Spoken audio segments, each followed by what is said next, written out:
श्रीराम समर्थ. भक्त उपासना करायची म्हणजे काय करायचं? श्री महाराज, आपण ज्याची उपासना करतो त्याचे गुण अंगी आले पाहिजेत. तो प्रयत्न करणे म्हणजेच उपासना होय. नाम घ्यावे, पैशाचा लोभ ठेवू नये आणि निष्ठेने कृती करावी. भक्त: श्री महाराज, आपल्याला पैशाचा लोभ आहे की नाही हेच मला पुष्कळदा कळत नाही. श्री महाराज: पैसा आल्यावर आनंद झाला तर पैशाचा लोभ आहे असं स्पष्ट आहे, असं होता कामा नये. आपल्यात दोन प्रकारचे दोष असू शकतात, देहाचे व मनाचे.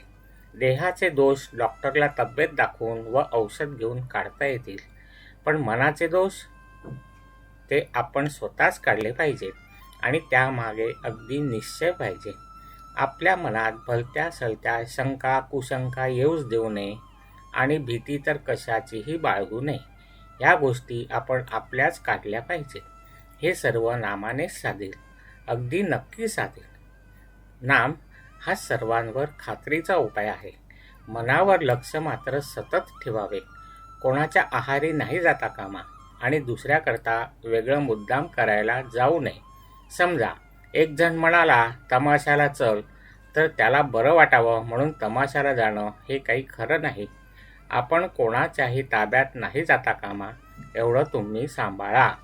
जानकी जीवन स्मरण. जय जय राम.